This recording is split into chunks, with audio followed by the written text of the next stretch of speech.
would like to thank the community members for viewing this press conference as well. Today you will hear from Police Chief Scott Thurman on the recent string of violence that has taken 9 of our community members away from us. Chief Scott Thurman. So good morning. So we need to have a really candid conversation about the things that are transpiring in our city as it relates to homicide and violence. We've had 9 homicides in the last 9 days in the city of Birmingham, ranging from the 20th of March until this morning. In 2023, we've had 24 criminal homicides.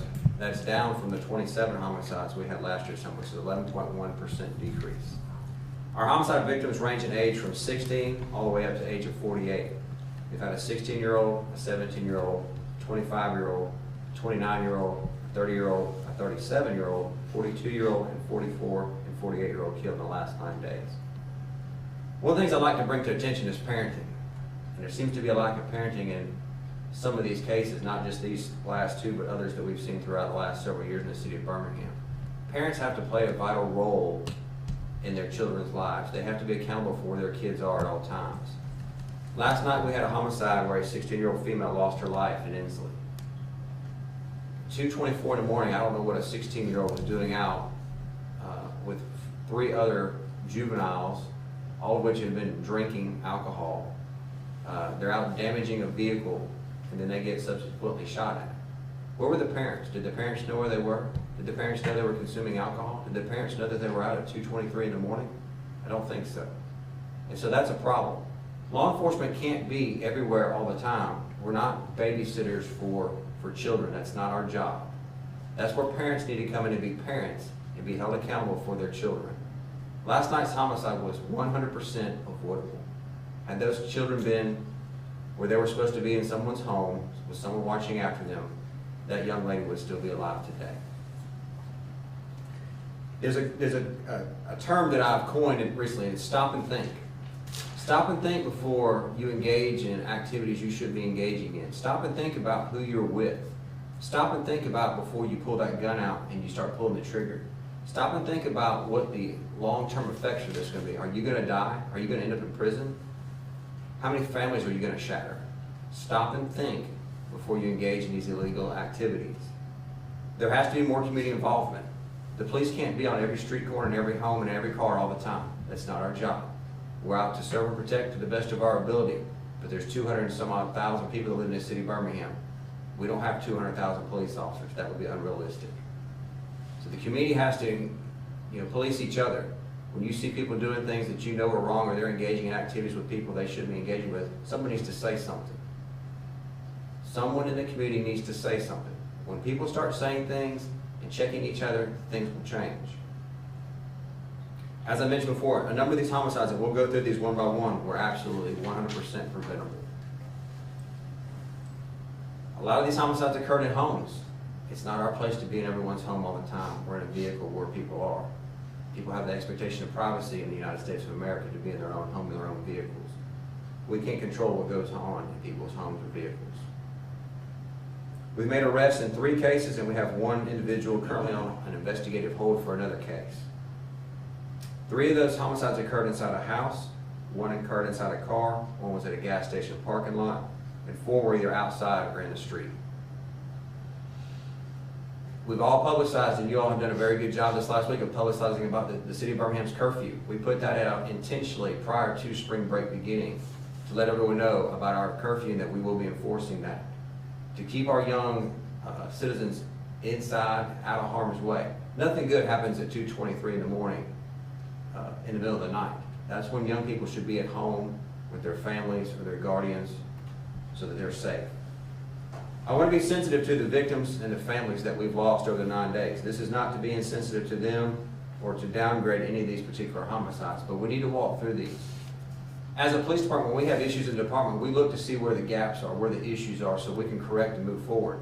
If we don't walk through this and identify where some of these issues are as a community and a city, we're not going to be able to change things, and we have to do that. So let's start with the homicide that occurred on March 20th at 12:26 a.m. at 374th Street North. 30-year-old DeVarte Thomas lost his life. We currently have Jamarian Carpenter in jail on capital murder. He has no bond. These individuals were acquaintances. This homicide occurred inside a vehicle. March 20th at 11:29 a.m. 300 block of First Avenue North, James Washington lost his life. James Washington is a black male and is 29 years of age. Claude Hardy, 44 years of age, is currently in jail on murder. This was a dispute over a firearm that occurred inside an apartment. Very hard for law enforcement to intervene in either one of those first two that I just mentioned. Also on March 20th at 9:15 p.m. at 521 Buffalo Street, Kenneth Harris, black male, 42 years of age, lost his life. His home was shot into, and we believe this was due to some of his past dealings. Basically, he's involved in some activity that might be possibly illegal and engaging with some individuals who are of not the utmost character. March 21st at 12:44 p.m. in the 5900 block of Jesse Owens Avenue, Michael Kimbrough, black male, 48 years of age, lost his life. This occurred in the street, and this is most likely due to some of his previous dealings as well. March 26th at 12:14 p.m. at 300 Iota Avenue, Caleb Witt, 17 years of age, lost his life. Unfortunately, Mr. Witt was with a group of people that were shooting into a home, and some individuals returned fire, unfortunately striking Mr. Witt. There again, we have a 17-year-old engaging in illegal activity, possessing a firearm, and unfortunately, he lost his life. This could have been prevented had Mr. Witt not been engaging in that type of activity. There is a suspect that has been identified in this investigation. This investigation is currently ongoing. March 22nd at 2:09 a.m., 3629 Hemlock Avenue Southwest, Mr. Frederick Carnell Sr., black male, 44 years of age, lost his life. He was specifically targeted due to his dealing with narcotics. His door was kicked in, and this homicide occurred inside his residence. March 26th at 5:55 p.m. in the 1700 block of Tallapoosa Street, Demetrius Davis Jr., black male, 25 years of age, lost his life. Currently have charged Byron Steele, black male, 51 years of age, with capital murder. He is in the Jefferson County Jail, no bond. This is due to Mr. Steele's son was shot in a previous situation. Mr. Steele believed that the Birmingham Police Department was not taking enough action, and really, in reality, is Mr. Steele's son, who is an adult, refused to cooperate with Birmingham Police Department. So Mr. Steele took matters into his own hands, which has now resulted in him being in the Jefferson County Jail charged with capital murder. On March 28th at 9:37 a.m., homicide occurred outside 513 12th Street Southwest. Sidney Saxton, black male, 37 years of age, was engaged in a shootout with two other individuals. We currently have one male on an investigative hold. There again, acquaintances engaging in activity that should be engaging in led to Mr. Saxton's death. March 29th at 2:24 a.m., 30th Street, Inslee and Avenue F, we have a 16-year-old female that lost her life. As I said earlier, she was engaged with three other 17-year-old females. They had been out drinking, driving around, and were out damaging a vehicle when someone began shooting at them, and unfortunately she lost her life as a result. I hope that y'all see that through breaking these cases down one by one, that these are senseless homicides. There are at least 9 families that have been absolutely devastated, ruined by the deaths of these individuals. And there will continue to be more, unfortunately, until people stop and think about their actions, and they stop and think about what they're doing and who they're doing it with. The Birmingham Police Department will always work as hard as possible to combat violent crime in our city. We took over 2,000 guns off the street in 2022, and we'll continue to take guns off the street moving forward. But the onus, I hate to say, is really on the community. The community is going to have to step forward and help prevent these particular homicides. Parents are going to have to be parents. The community is going to have to police each other as well. Any questions? Yes, ma'am. On the homicide this morning, 2 questions. When you say they were damaging a vehicle, is the owner of that vehicle the person that fired the shots? Don't have that information at this point in time. It's still a very early investigation. 3 questions. Have y'all made any curfew violation citations during spring break, and do you anticipate charging or citing this victim's parents for curfew violation? I don't know that if we've made any or not. I don't have that data right now. Like I said, this investigation is very early, so that's something we'll definitely look into as well. What about yesterday's the shootout? I think Saxton, was the name. Do you know what that argument, that disagreement, what that was about? Details? Don't have all the details on that one because there again, it's just a very fresh homicide, then detectives are still working on it. We do have someone on investigative hold. So they still got to present that one to the district attorney's office. So without jeopardizing the investigation, we'll just kind of have to keep that close to the chest at this point in time. Now, both Caleb Witt and Jada White were both students at Jackson Olin High School. Are any of these two incidents connected, involving any of the same people at all? They're not. And that's one thing that we always look at. So we have a homicide review usually within about 24 to 48 hours of every homicide. We'll bring in the homicide team, the command staff, and we're going to look at each homicide to see how are they related. Is there any retaliation? What can we do for moving forward to prevent future violence? And we're just not seeing. None of these cases were connected in any shape, form, or fashion. Where are these children getting these guns at? Well, from people like you, because our citizens leave them in their vehicles. They leave their vehicles unlocked, and they get stolen out of their vehicles. So we have to secure our belongings. We have to secure our vehicles. And that's where a lot of these guns are, they're stolen, to be quite honest. And so if we're going to be law-abiding, gun-toting citizens, we have to be responsible for those weapons, just like we're responsible for our children. Do you have numbers to back that up? Do you have hard statistics on that link between a weapon used in a homicide this year and how many of those are stolen weapons?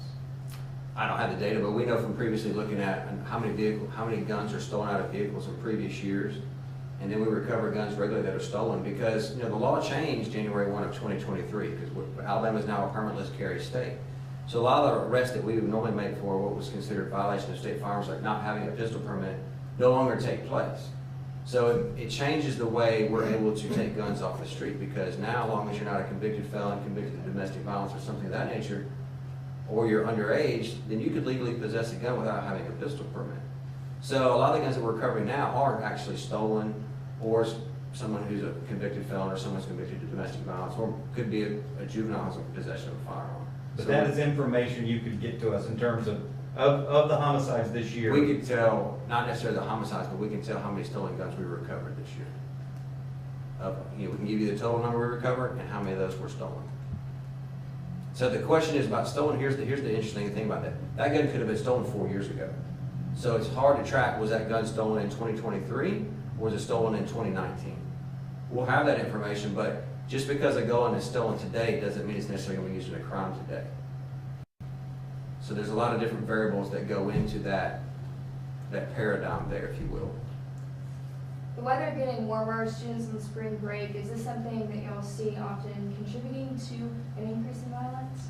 Unfortunately, oftentimes when the weather gets warmer, nicer, people are out more, and we do tend to see that. It's difficult for us to combat. You look at the things that we had pre-planned this week. We put out about the curfew intentionally last week leading into spring break. We had a community walk yesterday, which has been planned for over a month. We have another community walk planned tomorrow. These are things that we plan. We purposely planned those walks for the week of spring break. We purposely planned them in the afternoon when we know more people are out so we can engage those people. So we purposely have done things to try and do that. We have all our officers out working that are on duty, so we can't be everywhere all the time. It's actually unreasonable, How are y'all enforcing this curfew? Well, if we see someone out we believe is underage, then we'll stop and identify them, see what their age is, and then we'll have to move forward from there, with citing the parents. And I guess what kind of help are you looking for? You were talking about the public stepping up. What kind of help are you looking for from the public? Well, I think the public knows who some of the unscrupulous people are in their communities. And I think there's some people who might be willing to listen. And so some of the people that, let's just call them a credible messenger, if you will. Someone maybe who is a little bit older, who has lived seen different things throughout their lifetime. Just as a parent would, you try and tell your children, hey, these are things that you should not engage in. Here's what could happen if you do. And so some of those people who have a little more credibility in the community need to express that to others so that hopefully they can take a different path and not lead a life of violence or be the victim of violence. Did you hear or learn anything in yesterday's, I think you all were in 3 different Yes. community areas, neighborhoods? Did you hear or learn anything? What you personally in your department, were there any valuable takeaways from yesterday's walk? The most valuable takeaway was we just made some relationships with different people who, there was one particular mother we met with in Kimbrough Homes. Her son was murdered in 2022. She's now part of a group of mothers who works to try and stop the violence in the city. And so, you know, she would like to meet with us and have us work together as a team to see what can we do together to combat future violence and also help those mothers who are grieving. So it's just things like that, just initiating those relationships. Now we have a group that can work together with law enforcement and see what are the possibilities of the outcome. Now, according to data from the Birmingham Police Department, this is now the 16th child under the age of 18 that has been shot and killed in the city of Birmingham since the beginning of last year. And that's the second one this week. If parents aren't being parents, like you said, what else can be done to, you know, help these children? Well, I hate to be blank, but I mean, we're not babysitters. You know, we're not gonna babysit your children. That's you've heard me say before, being a parent is a full-time job on top of your paying full-time job. It's a difficult job. Being a parent is not always fun. You have to make some very difficult decisions. You have to, you can't be their friend all the time. And parents need to be parents. I mean, that's just the harsh reality of it. You know, these children didn't ask to be brought into the world. They were brought into the world, and now there are people who are responsible for them, and they need to be responsible for their children. It's the best thing I can tell you. Do you think any charges will be brought up against any of these parents for not being held accountable, knowing where their children are, allowing them to drink underage, anything along those lines? It's just something they will have to work through the investigation. And in both of these cases, referring to the 16 and the 17-year-old that were killed this week, they were both in groups. They both had other people there that witnessed this and were there. So what's the challenge with police in trying to get these people to come forward and give information so that, you know, these victims and their families can at least have some type of justice? Let me just explain. The best context I can give you is last night's. We have one of the females who's passed out throwing up in our police car, throwing up here when we bring her up for questioning, so she's unable to speak. They're juveniles. We can't find their parents to get them to come up here so we can question them. One of the females even told us, I don't have time to deal with this. I need to go home. I need to be home by 7 a.m. Well, 7 a.m. is not an acceptable curfew. So those are the challenges that we face in many of our cases, not just with juveniles, but across the board. And so it's difficult for us to make cases to present to the district attorney's office when you have absolutely no cooperation. This was obviously someone who was a friend of theirs, but yet they don't want to do anything to help law enforcement solve the case and get justice for their friend. So that's just a really good snapshot of what we face every single day in working these cases. You're a parent, right? Yes. What's your message out there to parents that may come across this, whether that be on TV or social media? Step up to the plate and be a parent. And sometimes you just got to be really firm, and being a parent is not about being their best friend. I think that's where the problem is a lot of times, is you want to be their friend or their buddy. You can't be their friend or their buddy. You are responsible for their well-being, for their future. You're trying to ensure that they don't have to face some, you know, they can learn some lessons along the way that hopefully aren't too harmful to them in their future. Because you would think everybody wants the best for their children, clearly.